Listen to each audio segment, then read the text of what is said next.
नमस्कार, आपका स्वागत है मेरे खास शो क्राइम एपिसोड में। और मैं आज आपको बताने जा रहा हूं कि जिस तरीके से हम इस चैनल पे क्राइम की खबरें देते हैं और तमाम जो दिल्ली का जो बड़ा क्राइम होता है उसके साथ साथ जो पूरे भारत में जो क्राइम जो बड़ा होता है उसकी सारी खबरें हम आपके सामने पेश करते हैं। लेकिन इसमें एक जो सबसे पार्ट जो इम्पोर्टेंट है वो ये है कि जब कोई क्राइम हो जाता है, कोई वारदात हो जाती है, तो जब पुलिस आती है, पुलिस के आने के बाद जो सारा सिलसिला शुरू होता है, जब पुलिस आती है, इन्वेस्टिगेशन शुरू होती है, एफआईआर दर्ज होती है, उसकी जांच शुरू हो जाती है और वो जांच और इन्वेस्टिगेशन, वो एफआईआर, वो सारा मामला फिर कोर्ट में चला जाता है। फिर ज़रूरी हो जाता है कहीं ना कहीं कि कोर्ट में जाकर के किस तरीके की कार्रवाई होती है। पुलिस अगर काम नहीं कर रही होती है तो जो पीड़ित पक्ष होता है वो किस तरीके से, उसके क्या अधिकार हैं, ये सारी चीज़ों का जो मसला है, इसको लेकर के हमने एक ये नया शो शुरू किया है जिसमें हम टोटली सिर्फ कानून की बात करेंगे। और आज जो कानून की बात में जो सबसे पहला जो मुद्दा है वो है एफआईआर का, फर्स्ट इंफॉर्मेशन रिपोर्ट। वो क्या होती है, वो कब दर्ज की जाती है और किस मामलों में दर्ज की जाती है, इस पूरे विषय पे बात करेंगे। इस पूरे विषय पे बात करने के लिए हमारे साथ मौजूद हैं एडवोकेट ऋषिपाल जी। ऋषिपाल जी, आपका स्वागत है। नमस्कार जी। ऋषिपाल जी, जब कोई वारदात हो जाती है या कोई घटना हो जाती है किसी के भी साथ, और वहाँ पर जब पुलिस आती है और उसके बाद जब उस पूरे मैटर को थाने लेकर के जाया जाता है तो एफआईआर दर्ज की जाती है वहाँ पर उस मामले को लेकर के, वो क्या होती है? देखिए, एफआईआर की जो हम फुल फॉर्म की बात करते हैं, एफआईआर जो होती है फर्स्ट इंफॉर्मेशन रिपोर्ट होती है। लेकिन उससे पहले एक और पहलू है टीपू जी, जो मैं आपको बताना चाहूँगा कि ये जो सारा जितना हमारा जो क्रिमिनल प्रोसीजर होता है ये सीआरपीसी के तहत गवर्न होता है, उसके तहत चलता है। और सीआरपीसी में कहीं पर भी एफआईआर शब्द का जिक्र नहीं है। तो एक रिपोर्ट शब्द का जिक्र है। तो किसी किसी राज्य के अंदर वो क्राइम रिपोर्ट का नाम होता है, किसी राज्य में एफआईआर का नाम होता है। अगर सबसे पहले जब कोई क्राइम कमिट होता है, कोई कॉग्निजेबल या संज्ञेय अपराध होता है, ये उस अपराध की जानकारी जब कोई व्यक्ति आकर थाने में देता है या किसी तरीके से थाने के जो भार साधक अधिकारी है उसको पता लगती है, तो वो उस खबर को, उस जो वो सूचना है, उस सूचना को एक विशेष जो उनकी पुस्तिका होती है उस रिपोर्ट के अंदर, रोजनामचे के अंदर जो उसको दर्ज करते हैं, उस कॉग्निजेबल या संज्ञेय अपराध को दर्ज करना, उस दर्ज करने की एक संख्या देना, वो असल में एक एफआईआर बनती है। एक रिपोर्ट जो है वो फर्स्ट इन्फॉर्मेशन यानी प्रथम सूचना की जो रिपोर्ट बनती है वो एफआईआर में बनती है। और धारा 154 154 सीआरपीसी के तहत उनके विभिन्न जो प्रावधान हैं उनके तहत एफआईआर होती है। विशेष बात एक और भी है कि जब एफआईआर होती है उसकी जो प्रति होती है वो शिकायतकर्ता को निःशुल्क दी जाती है। और उसको लिखने से पहले उसका जब बयान होता है उस बयान को पहले, अगर मान लीजिए उसने खुद लिख के नहीं दिया है और कोई भी जो इन्वेस्टिगेटिंग ऑफिसर है या जांच अधिकारी है उस सूचना को लिख रहा है, तो लिखने के बाद वो एक बार पढ़ के उनको बताएगा भी कि मैंने आपका ये बयान लिखा है। उसके बाद जो है वो अल्टीमेटली जो है, जो थाने का जो ड्यूटी अफसर होता है वो एसएचओ के डायरेक्शन से वो एफआईआर के अंदर रिकॉर्ड उस पुस्तक में रिकॉर्ड होता है। फिर वो जो पुस्तिका है, वो जो संख्या है, वो एफआईआर कही जाती है। मान लीजिए एक पीड़ित की थाने में जाने के बाद एफआईआर दर्ज हो गई, उसको उसका बयान सुना दिया गया, उसके बाद वो उस बयान को लेकर के सेटिस्फाई भी हो गया और वो एफआईआर दर्ज हो गई, उसको एक कॉपी दे दी गई। उसके बाद क्या प्रक्रिया शुरू होती है? जो कोर्ट की प्रक्रिया है वो क्या है? देखिए, कोर्ट की प्रक्रिया आने से पहले तो जो जांच अधिकारी है, जो पुलिस है, उनसे ये समझा जाता है, उसको उनके ऊपर जो जिम्मेदारी है कि जब कोई शिकायतकर्ता अपनी शिकायत देता है तो पुलिस का अर्थ केवल काम ये नहीं है कि शिकायतकर्ता की जो शिकायत है उसको आंख बंद करके, विश्वास करके और उस पर किसी भी जिसके खिलाफ शिकायत दी गई है उनको गिरफ्तार कर ले। जो विवेचना अधिकारी है, जो जाँच अधिकारी है, वो उन जो आपने एलिगेशन लगाए हैं, जो आरोप लगाए हैं, उनकी जाँच करता है और उसके हिसाब से वो जो साक्ष्य हैं माफ़ कीजिएगा, वो साक्ष्य जो है वो साक्ष्य को एकत्रित करता है। साक्ष्य एकत्रित करने के बाद जब उसको लगता है कि उसके बाद इतने साक्ष्य हैं कि किसी भी व्यक्ति को किसी भी अपराध के अंदर गिरफ्तार किया जा सकता है, तो उसको गिरफ्तार करता है। गिरफ्तार करने के बाद कई बार उनकी बेल हो जाती है, कई बार उनकी बेल नहीं होती। उसके बाद जो फर्स्ट इन्फॉर्मेशन है, पहली जो सूचना है, उसके बाद से अगर वो जो एलिगेशन लगाए गए हैं उस पर सज़ा 7 साल तक की है तो 60 दिन के अंदर चार्जशीट देनी होती है अगर वो कस्टडी में है।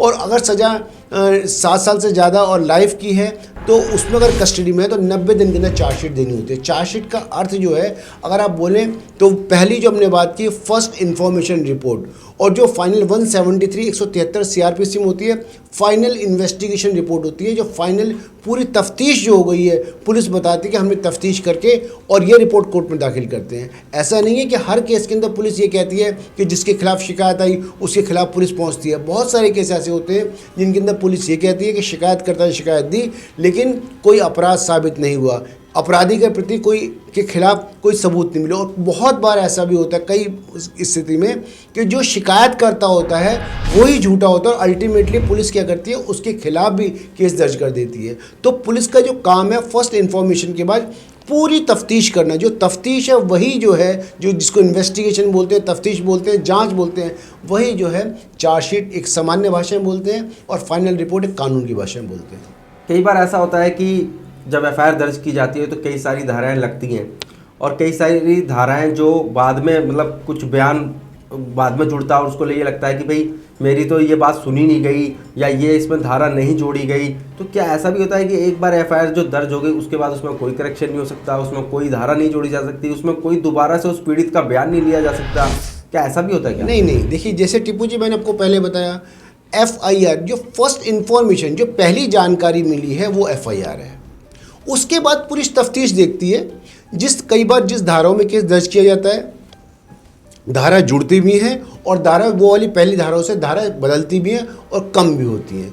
तो पुलिस पहली इन्फॉर्मेशन जो उन्होंने रिपोर्ट दर्ज कर ली है केवल वहीं तक सीमित नहीं रहती, ये अपने आप को वहाँ पर नहीं बांधती बल्कि पूरा तफ्तीश करती है। हो सकता है पहली वाली जो धारा में कुछ और लोगों का नाम बाद में आता है, बहुत सारे आपने देखा होगा डिस्क्लोजर स्टेटमेंट होता है, लोगों के बारे में पता लगता है और नई चीज़ें खुलासा होती हैं। तो तफ्तीश के बाद जो फाइनल रिपोर्ट है उसकी जो धारा है वो एक जाँच अधिकारी कहता है कि ये जो धारा है मैं अपनी तरफ से जो केस कोर्ट में लेके आया हूँ, मेरी तरफ से ये फाइनल धाराएं मैंने लगा रखी केस के अंदर। मतलब किसी के खिलाफ अगर एफआईआर दर्ज हो जाए जी, उसमें कोई धारा लग जाए या ना लगे, मतलब ये नहीं है कि एफआईआर दर्ज हो गई तो वो बस आखिरी स्टंप हो गया, मतलब कि मतलब ये हो गया, अब इसके ना आगे हो सकता ना इसके पीछे कुछ हो सकता। बिल्कुल आपने सही ऐसा बिल्कुल आपने सही कहा कि आप जैसे मैं शब्द से बता रहा हूँ वो केवल प्रथम सूचना है। लेकिन हमारे यहाँ क्या है कि हमारे यहाँ जो पुलिस का सिस्टम क्या है कि अगर एफआईआर आपकी नॉन बेलेबल ऑफेंसेस में हो जाती है तो बहुत जल्दी पुलिस क्या गिरफ्तार करने के लिए दौड़ती है, जबकि सुप्रीम कोर्ट ने बहुत सारे कानूनों में बहुत सारे निर्णयों में कहा है कि पहले हमें जाँच करनी चाहिए। पुलिस अधिकारी को जांच करने के बाद वो सारे सबूत इकट्ठे कर लेने चाहिए जिससे उसको लगता है कि हाँ किसी व्यक्ति को के गिरफ्तारी के खिलाफ उसके पास पर्याप्त सबूत हैं। तो उसके बाद सबसे इम्पोर्टेंट जैसे हम लोग बात कर रहे थे, पुलिस अधिकारी को ये जिम्मेदारी दी गई है। बहुत सारे ऐसे केस हैं, अभी अरनेश कुमार वाला जो जजमेंट है वो बहुत इंपॉर्टेंट है। सुप्रीम कोर्ट ने बहुत अच्छे तरीके से बताया है कि कैसे एक पुलिस एक वाइस जो एक समझदार पुलिस अधिकारी होता है, बुद्धिमान पुलिस अधिकारी होता है, उसको समझ में आना चाहिए कि कोई केस जो नॉन बेलेबल है, यानी किसी केस का नॉन बेलेबल होना एक अलग बात है और मुलजिम को गिरफ्तार करना एक अलग बात है। ऐसा नहीं है कि हर एक केस नॉन बेलेबल है तो पुलिस उसके पीछे दौड़े और अगले दिन उसको गिरफ्तार कर ले। पुलिस से ये आशा की जाती है जांच अधिकारी से वो जांच करे, सबूतों को इकट्ठा करे, सच का पता लगाए और उसके बाद किसी को गिरफ्तार करे। एफआईआर में मैंने दो तरीके की चीज़ें देखी, जैसे किसी के खिलाफ एफआईआर दर्ज हो जाती है तो उसकी हाय तौबा मचा देता है कि भैया मेरे खिलाफ एफआईआर दर्ज हो गई है, हाय क्या हो गया, हाय क्या हो गया। और कई लोगों को मैंने ऐसे भी हाय तौबा मचाते हुए देखा है कि हाय हमारी तो एफआईआर ही नहीं लिखी है, हमने जो बताया था वो तो इन्होंने लिखा ही नहीं है और ये तो गलत लिख दिया, ये हो गया। तो सारा कुल मिला के ये है कि अगर एफआईआर पुलिस ने जो दर्ज कर दी, चाहे वो सच्ची कर दी चाहे वो झूठी कर दी, उसमें चेंजेस हो सकते हैं। या ऐसा भी होता है जैसे कई लोग कहते हैं कि हमारे खिलाफ गलत एफआईआर दर्ज हो गई है, हमारे खिलाफ कोई ये मतलब कुल मिला के ये है कि पुलिस के पास जो फर्स्ट इन्फॉर्मेशन आई, जो किसी ने शिकायत दी वो पुलिस ने दर्ज की जी, उसके बाद उसकी जांच शुरू होती है जी, जी, जी। वो एफआईआर में धारा बढ़ भी सकती है और घट भी सकती है जी। बिल्कुल सही कहा है, बिल्कुल मतलब वो एफआईआर अगर मान लीजिए किसी के खिलाफ एफआईआर दर्ज हो जाती है तो जरूरी नहीं है कि वो एफआईआर क्रॉस नहीं हो सकती, खत्म नहीं हो सकती, गलत अगर दर्ज हो जाती है। देखिए पहली बात तो आप जब आपने ये बात कही तो आपने जरूर समाज में बहुत से लोगों से पूछा होगा, बहुत से लोग एफआईआर होने के बाद बहुत घबरा जाते हैं। तो सबसे पहली बात तो समझ लीजिए कि एफआईआर एक बार दर्ज हो जाती है, जब पुलिस अधिकारी के पास कोई व्यक्ति अपनी सूचना लेके जाता है या किसी भी अपने अपराध की बताता है, तो हर एक केस में पुलिस अधिकारी एफआईआर एकदम से तुरंत दर्ज नहीं करते, उसकी डीडी एंट्री करते हैं। और बहुत सारे मसले हमने ऐसे भी देखे हैं कि जो कि जिनमें समझौता हो जाता है या वो केस बंद हो जाता है। लेकिन जब एफआईआर दर्ज हो जाती है तो किसी पुलिस अधिकारी को, इवन डिस्ट्रिक्ट जज तक को ये पावर नहीं है कि उस एफआईआर को काट सके। अगर एफआईआर आपको लगता है एफआईआर आपके खिलाफ गलत हो गई है, तो या तो आप क्या कर सकते हैं, आप हाईकोर्ट जा सकते हैं क्वेश्चन के अंदर 482 सीआरपीसी में आप ये बता सकते हैं कि आपके खिलाफ जो एफआईआर हुई है वो गलत हुई है, या जांच के अंदर उच्च अधिकारी से मिल सकते हैं। जांच के अंदर वो सबूत आप पेश कर सकते हैं जो आपके पक्ष में, जो साबित करते हैं कि अपराध आपने नहीं किया और आपको झूठा फंसाया गया है। तो ऐसी स्थिति में 182 का मुकदमा जो होता है वो उस व्यक्ति के खिलाफ हो सकता है जिस व्यक्ति ने झूठी एफआईआर कराई है। तो बस हमारे यहाँ यही है कि एफआईआर होने के बाद पुलिस अधिकारी के पास जो एक शक्ति मिलती है गिरफ्तार करने की, उससे जो है समाज में जो लोग में एक भय उत्पन्न होता है, लोग डरते हैं, लोग भागते हैं और बेल की तरफ दौड़ते हैं। तो ये अपने आप में एक नकारात्मक स्थिति है पुलिस अधिकारी को। हमारे यहाँ क्या है, बहुत सारी बार ऐसा देखा जाता है, पहले गिरफ्तार करते हैं और उसके बाद जांच होती है, जबकि होना ये चाहिए कि पहले पुलिस अधिकारी अच्छे से जांच कर ले, उसके बाद गिरफ्तार करें। तो शुक्रिया ऋषिपाल जी, क्योंकि एफआईआर का मुद्दा बहुत बड़ा था। क्योंकि कोई भी क्राइम होता है तो उसकी शुरुआत जो होती है जब पुलिस आती है तो वो एफआईआर से होती है। पुलिस सबसे पहले फर्स्ट इन्फॉर्मेशन रिपोर्ट लिखती है और उसके बाद अपनी जांच को वो शुरू करती है।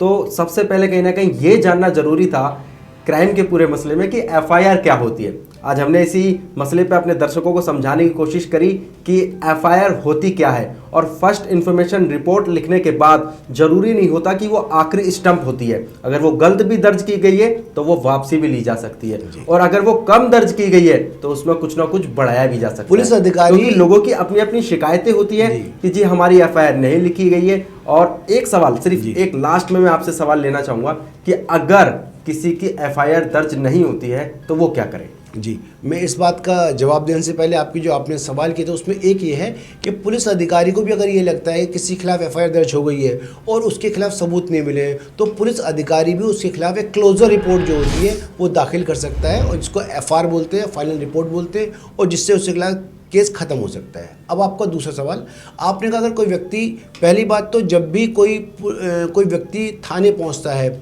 और वो अपनी सूचना दर्ज कराता है, तो पुलिस अधिकारी केवल जो संज्ञेय अपराध है, जो सीआरपीसी में जो कॉग्निजेबल ऑफेंस है, केवल उन्हीं ऑफेंस की जो है एफआईआर दर्ज कर सकते हैं। बहुत सारे ऐसे अपराध होते हैं जो मतलब नॉन कॉग्निजेबल ऑफेंस है, उनकी जो एफआईआर है वो दर्ज नहीं होती। बहरहाल जो संज्ञेय अपराध है, अगर कोई उसकी सूचना देता है, उसकी एफआईआर दर्ज नहीं होती, तो धारा 156 सबसेक्शन 3 सीआरपीसी के अंदर उस व्यक्ति के पास ये अधिकार है कि सबसे पहले तो वो जो थाना अधिकारी है, जो एसएचओ है, उसको कंप्लेंट दे। उस कंप्लेंट देने के बाद उच्च अधिकारी को कंप्लेंट दे, और जब कुछ समय तक उसकी एफआईआर दर्ज नहीं होती है तो जो उसका कंसर्न मैजिस्ट्रेट होता है, यानी उसके उस क्षेत्र का जो मजिस्ट्रेट होता है, वो धारा 156 सबसेक्शन 3 सीआरपीसी के अंदर वहाँ पे अपना केस दर्ज कर सकता है। और अगर एसएचओ उसको, मजिस्ट्रेट को लगता है कि हाँ आपके केस के अंदर आपने जो बताया था वो संज्ञेय अपराध था, आपके केस में एफआईआर दर्ज होनी चाहिए थी, तो ऐसी स्थिति में मजिस्ट्रेट ऑर्डर करता है और आपके केस में एफआईआर दर्ज होती है। शुक्रिया ऋषिपाल जी, आपने एफआईआर के मसले को पूरा ब्रीफ तरीके से समझाया। मुझे उम्मीद है कि हमारे जो दर्शक जो इस समय वीडियो को देख रहे हैं उन्हें एफआईआर का मतलब समझ आया होगा कि एफआईआर होती क्या है, और एफआईआर दर्ज होने के बाद क्या करना चाहिए और क्या नहीं करना चाहिए। और अगर गलत एफआईआर इनके खिलाफ, आपके खिलाफ, हमारे खिलाफ, किसी के खिलाफ अगर दर्ज हो जाती है तो उसके बाद भी उसको क्या करना चाहिए। मैं अपने दर्शकों को कहना चाहूँगा कि अगर अभी भी आपका एफआईआर से जुड़ा हुआ कोई भी सवाल है जिसको आप जानना चाहते हैं, या आपके साथ ऐसी कोई घटना घटी है जिसको लेकर के आपके मन में सवाल जाग रहा है कि मुझे इस सवाल का जवाब चाहिए, तो आप हमारे कमेंट बॉक्स में जाकर के कमेंट करें और अपने सवाल को लिखें, और हम जल्दी उसका पूरा जवाब देंगे और कोशिश करेंगे कि अगले शो में उस सवाल को भी लें और उसके ऊपर पूरा एक शो बनाएं। और अभी तक के लिए शुक्रिया। अभी हमारे पेज को आप जो है सब्सक्राइब करें, चैनल को सब्सक्राइब करें और वीडियो को लाइक करें और कमेंट भी ज़रूर करें। धन्यवाद।